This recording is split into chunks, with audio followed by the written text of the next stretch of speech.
उत्तराखंड पर्यटन विभाग की समीक्षा बैठक सीएम तीरथ रावत ने की अध्यक्षता। 12 महीने पर्यटन गतिविधियां चलाने की बनाई योजना।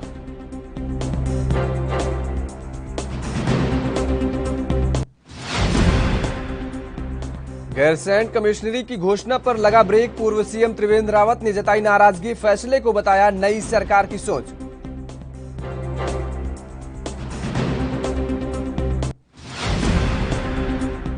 कोरोना से जीते पूर्व सीएम और कांग्रेस नेता हरीश रावत। सोशल मीडिया पर दी जानकारी। स्वास्थ्य कर्मियों और शुभचिंतकों को जताया आभार।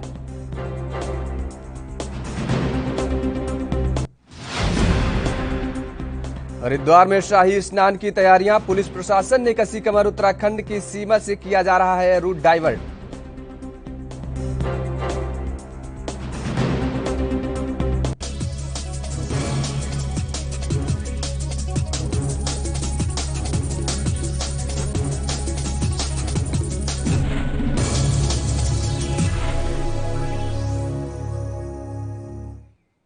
नमस्कार, स्वागत है आपको उत्तराखंड में और रुक कर लेते हैं खबरों की ओर। उत्तराखंड में 12 महीने पर्यटन गतिविधियां चलाने के लिए कार्य योजना बनाई जाएगी। मुख्यमंत्री तीरथ सिंह रावत ने इस बारे में जानकारी दी है। दरअसल पर्यटन तीर्थाटन के साथ ही साहसिक पर्यटन का विस्तार कर देश और दुनिया से आने वाले पर्यटकों को आकर्षित किया जाएगा और इसी तहत प्रदेश में घरेलू पर्यटन को भी बढ़ावा देकर स्वरोजगार के नए अवसर सृजित किए जाएंगे।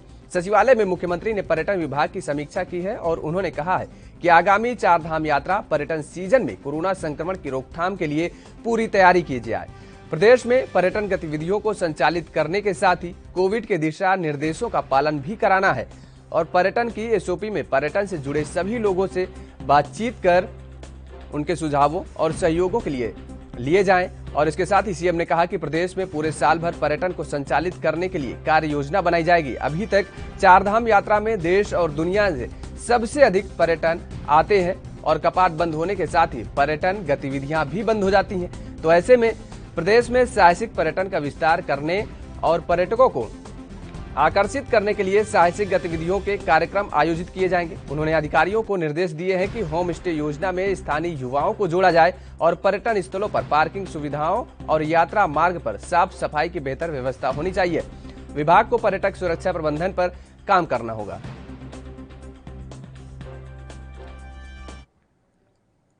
उत्तराखंड के पूर्व मुख्यमंत्री हरीश रावत की कोविड रिपोर्ट निगेटिव आई है। बता दें कि बीते 24 मार्च को उनमें कोरोना संक्रमण की पुष्टि हुई थी और जिसके बाद उन्हें दिल्ली एम्स में भर्ती कराया गया था। अब हरीश रावत ने कोरोना से जंग जीतने के बाद सोशल मीडिया पर जानकारी दी है। उन्होंने लिखा है कि जय जिंदगी, मेरे भाग्य में अभी कुछ और सेवा लिखी है। इष्ट देवता व आप सबके आशीर्वाद से स्वस्थ हो रहा हूं। और इसी के साथ ही हरीश रावत ने सोनिया गांधी, राहुल गांधी, पीएम मोदी को दिल से धन्यवाद दिया है और साथ ही केंद्रीय मंत्री डॉक्टर हर्षवर्धन, राजनाथ सिंह और सीएम तीरथ सिंह रावत समेत सभी नेताओं का भी उन्होंने धन्यवाद किया है। उन्होंने कहा है कि इस युद्ध में मेरा मनोबल बढ़ाने के लिए सभी का धन्यवाद। एम्स की महान संस्था एवं उनके योग्यतम निदेशक व समस्त टीम का भी जीवन भर गुणग्राही रहूंगा। मैं उस छोटे से अस्थायी कर्मचारी का कैसे भूल सकता हूं जिसने जीवन का खतरा उठाकर मेरे जीवन को बचाने के लिए हर संभव कार्य किए हैं। तो उत्तराखंड के तीरथ सिंह रावत सरकार ने गैरसैंण कमिश्नरी की घोषणा पर ब्रेक लगा दिए हैं, लेकिन गैरसैंण को मंडल बनाए जाने के फैसले को ठंडे बस्ते में डालने से पूर्व सीएम त्रिवेंद्र सिंह रावत असहज नजर आ रहे हैं। हालांकि उन्होंने इसे नई सरकार की अपनी सोच करार दिया है। त्रिवेंद्र रावत ने कहा है कि गैरसैंण मंडल की घोषणा करने से पहले उन्होंने वहां के विधायकों की राय ली थी, क्योंकि उन्हें इस बात की आशंका थी कि मंडल बनाए जाने से इस तरह के सवाल जरूर उठेंगे। तो वहीं अब पूर्व मुख्यमंत्री ने मंडल बनाए जाने के अपने फैसले के समर्थन में तर्क दिया है कि ग्रीष्मकालीन राजधानी परिक्षेत्र के सुनियोजित विकास और भविष्य की सोच के साथ ये घोषणा की गई थी। वो चाहते थे कि गैरसैंण मंडल गढ़वाल और कुमायूं के मिलीजुली संस्कृति का नया संगम बने। पूर्व सीएम त्रिवेंद्र रावत ने बताया कि गैरसैंण उत्तराखंड की ग्रीष्मकालीन राजधानी है और गैरसैंण के भावी विकास की दृष्टि से भी यह जरूरी था। गैरसैंण राजधानी परिक्षेत्र के सुनियोजित विकास के लिए उन्होंने 10 साल के लिए 25,000 करोड़ का रोड मैप बनाया था और उस पर काम भी शुरू हो गया था। गैरसैंण भराड़ीसैंण में नियमित रूप से विधानसभा सत्र होंगे।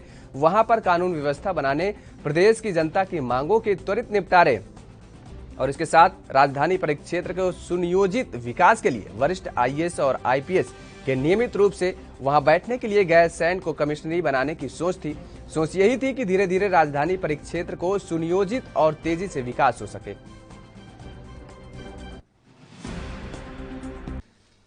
इसके पीछे एक सोच थी कि गढ़वाल कुमाऊं का एक प्रयाग बने, संगम बने और उसमें 2 जनपद गढ़वाल के और 2 जनपद कुमाऊं मंडल के उसमें सम्मिलित करने की मैंने घोषणा की थी। कुछ लोगों का ये भी विचार था कि पिथौरागढ़ को भी उसमें सम्मिलित करना चाहिए, तो हमने कहा उस पर पुनर्विचार किया जा सकता है।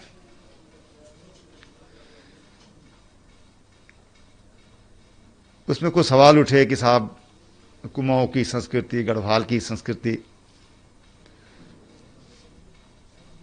तो मैं समझता हूं कि संस्कृति एक ऐसी चीज है, और जो अल्मोड़ा जो एक सांस्कृतिक केंद्र माना जाता है उत्तराखंड का, वो तो गंगा की तरह है।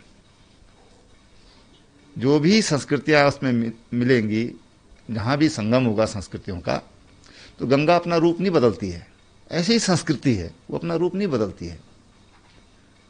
लेकिन ठीक है, सरकार ने निर्णय लिया है, स्थगित करने का निर्णय लिया है, तो ठीक है, कैबिनेट ने निर्णय लिया, तो उसमें उनका अपना सोच है, उसके बारे में मैं कोई कमेंट नहीं।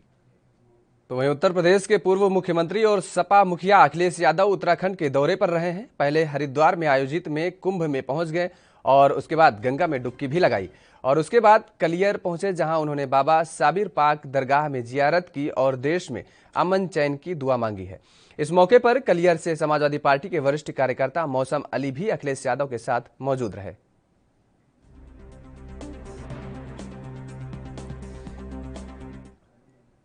तो हरिद्वार महाकुंभ में 12 अप्रैल को सोमवती अमावस्या का शाही स्नान है। सोमवती अमावस्या पितृ कार्यों के साथ भगवान विष्णु लक्ष्मी की पूजा करने के लिए महत्वपूर्ण होती है। सोमवती अमावस्या पर स्नान करने से 12 गुना अधिक फल प्राप्त होता है और इसलिए 12 अप्रैल को श्रद्धालुओं की भीड़ उमड़ने की संभावना जताई जा रही है।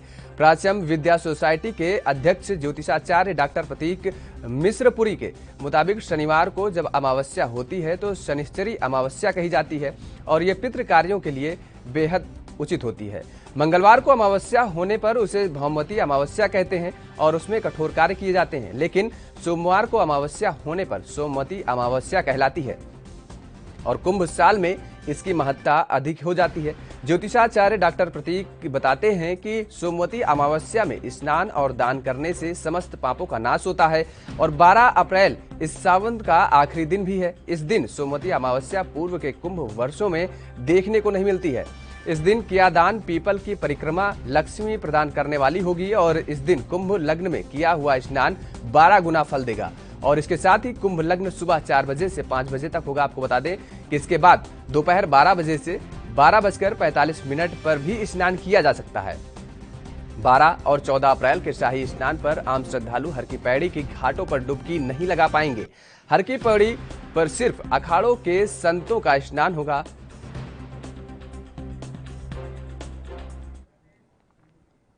यहां रुकते हैं एक छोटे से ब्रेक के लिए, फौरन हाजिर होते हैं।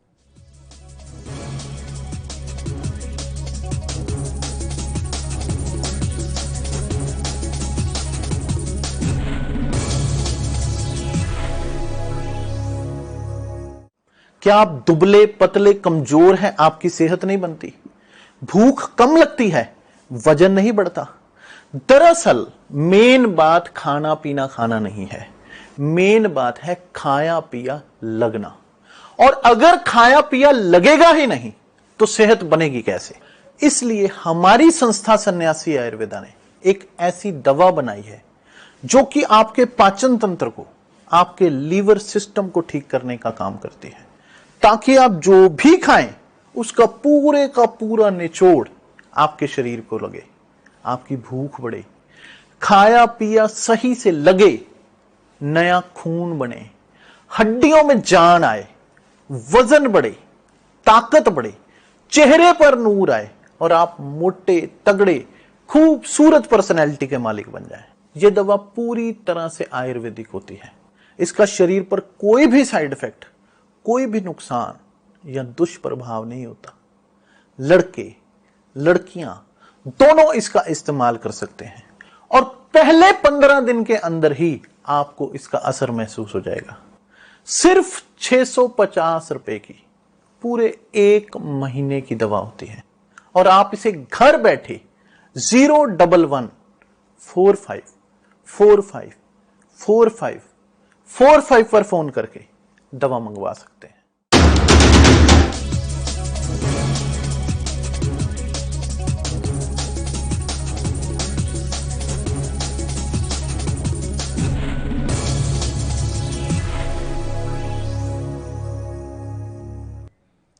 ब्रेक के बाद एक बार फिर आप सभी का स्वागत है। रुक कर लेते हैं अगली खबर का। हरिद्वार कुंभ के तहत 12, 13 और 14 अप्रैल को होने वाले स्नान को लेकर उत्तराखंड पुलिस ने कमर कस ली है। पुलिस महानिरीक्षक संजय गुंज्याल के अनुसार शाही जुलूस इस बार क्योंकि हाईवे से होकर गुजरेगा और इसलिए इस पूरे क्षेत्र को जीरो जोन में तब्दील कर दिया जाएगा। यहां कोई भी वाहन प्रवेश नहीं कर पाएगा। शाही स्नान के दौरान अखाड़े देर तक स्नान करते हैं, इसलिए आम श्रद्धालुओं से अपील है कि वे पार्किंग स्थलों के नजदीक स्नान घाटों पर ही स्नान करें।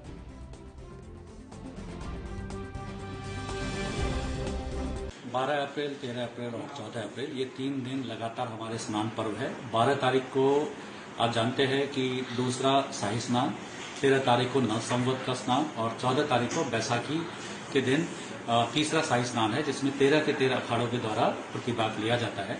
और क्योंकि ये हाईवे से जाने की वजह से पूरा जो हाईवे है वो सुबह से शाम तक प्रतिबंधित रहता है, जीरो जोन के रूप में रहता है और वहां पर किसी भी तरह का गाड़ियों का मूवमेंट पॉसिबल नहीं है। इसीलिए हम लोगों ने जितने भी बाहर के एरिया है वहां अलग अलग पार्किंग प्लेसेस रखी हुई है जहां पर कि वाहन पार्क होंगे। और जो हमारा मेन हर की पैड़ी, ब्रह्मकुंड और आसपास के घाट है वहां पर श्रद्धालुओं के द्वारा उस दिन स्नान नहीं किया जाएगा क्योंकि ये आरक्षित होता है सारे अखाड़ों के लिए। तो मेरी यही अपील है कि जितने भी हमारे बाकी घाट है उनका प्रयोग करें। और उस दिन क्योंकि शाम तक, इनफैक्ट काफी लेट तक भी अखाड़ों के द्वारा स्नान किया जाता है, तो उस दौरान जिस तरह से हर की पैड़ी में आम दिनों पर जो पूजा या आरती होती थी और लोगों के द्वारा, श्रद्धालुओं के द्वारा वहां पर बैठकर आरती का लाभ, पुण्य लाभ उठाया जाता था, इस पे थोड़ी तब्दीली रहेगी क्योंकि उस दौरान भी अखाड़ों का स्नान रहेगा। तो कृपया आप सभी से अनुरोध है कि आप बाकी जितने हमारे घाट है और विशेषकर जो प्राकृतिक घाट हमारे नीलधारा एरिया है उनका प्रयोग करें मुख्य स्नान के दिन। धन्यवाद। तो वहीं धर्मनगरी हरिद्वार में महाकुंभ की शुरुआत हो चुकी है और अखाड़ों में फहराई जाने वाली धर्मध्वजा की स्थापना के बाद अखाड़ों में कुंभ कार्य शुरू हो जाते हैं। आज निर्मला छावनी में श्री निर्मल पंचायती अखाड़े की धर्मध्वजा स्थापित की गई है। इस मौके पर अखाड़ों के पदाधिकारियों समेत मेला प्राधिकरण के अधिकारी भी मौजूद रहे। कल जो है निर्मल पंचायती अखाड़े की प्रवेशशाही हुई और प्रवेशशाही के बाद निर्मल पंचायती अखाड़े की छावनी में जो सनातन धर्म और सभी धर्मों की जो है अपने संप्रदायों के अनुसार निर्मल संप्रदाय की परंपरा में आज ध्वजारोहण हुआ है, जिसको पंजाबी भाषा में निशान साहब चढ़ाया जाता है, इस रूप में बोला जाता है। ध्वजारोहण हुआ है। ध्वजारोहण के साथ साथ हमने हमारे निर्मल पंचायती अखाड़े के जो है इस निर्मल पीठ में जगत गुरु शंकराचार्य। और आइए अब आपको सीधे लिए चलते हैं उत्तर प्रदेश, जहां पर उत्तर प्रदेश की राज्यपाल आनंदीबेन पटेल क्या कुछ कह रही हैं, आपको सुनाते हैं। जिसने मंगवाया है उसको वो दे सकते हैं, तो भीड़ भाड़ कम हो जाएगी क्योंकि सब लोग निकलते हैं लेने के लिए, तो भीड़ भाड़ हो जाती है। इसी तरह हम सोसाइटी में और फ्लैटों में भी कर सकते हैं, चाहे 25 घर की सोसाइटी हो, वो भी ऐसी निगरानी करके 1-2 लोगों को ये काम की जिम्मेवारी सौंपे तो वो काम अच्छी तरह से होगा। कई स्थानों पर ये काम शुरू भी हुआ है। तीसरा है, कई स्टेट में लोगों ने अपने आप कोरोना कर्फ्यू लगा दिया है। जैसे कि व्यापारी बंधु, वे लोगों ने ऐसा किया कि 12 बजे तक दुकानें खुली रहेगी, इसके बाद दुकान बंद, और स्वेच्छा से वे लोग ये काम कर रहे हैं। मैंने काफी मैं देख रही हूँ और मुझे पता है कहाँ का हो रहा है।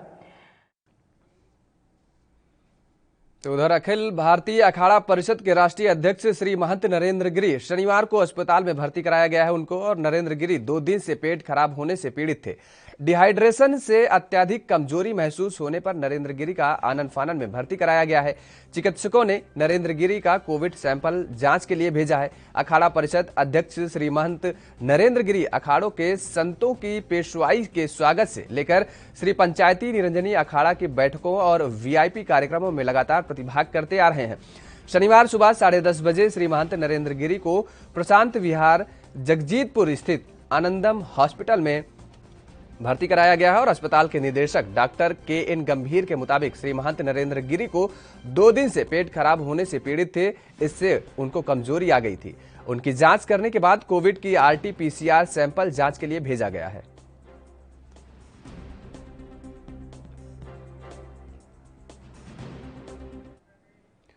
हरिद्वार में शाही कुंभ स्नान को लेकर उत्तराखंड की सीएम से ही रूट डाइवर्ट प्लान शुरू कर दिया गया है। बाहरी राज्यों से आने वाले यात्रियों को नारसन सीमा से पहले डाइवर्ट किया गया है। उत्तराखंड प्रवेश द्वार से 10 किलोमीटर पहले आ रहे श्रद्धालुओं के वाहनों को पुरकाजी खानपुर वाया लक्सर से डाइवर्ट किया जा रहा है। और रूट डाइवर्ट पर उत्तराखंड पुलिस और पैरा मिलिट्री फोर्स के साथ भारी पुलिस बल को तैनात किया गया है। उत्तराखंड पोर्टल पर रजिस्ट्रेशन और कोविड निगेटिव रिपोर्ट के बाद ही देवभूमि में एंट्री मिल सकती है।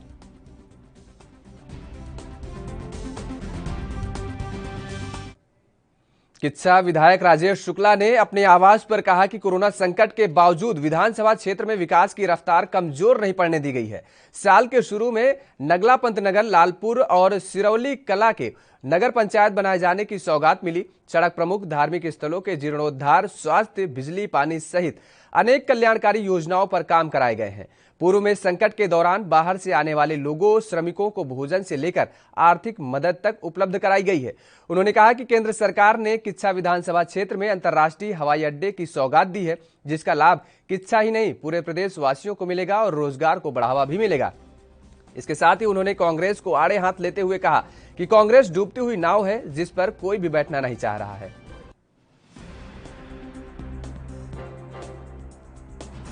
ने शुचिता से काम किया है, ईमानदारी से काम किया है, कोई दाग बड़ा नहीं है किसी किस्म का हमारे सरकार पर। 4 साल त्रिवेंद्र जी ने काम किया है, अच्छा काम किया है। अब तीरथ जी आए हैं, अनुभवी हैं, प्रदेश के अध्यक्ष रहे हैं और मिनिस्टर भी रह चुके हैं और सांसद भी हैं, विधायक भी रहे हैं, तो उनको एक व्यापक अनुभव है।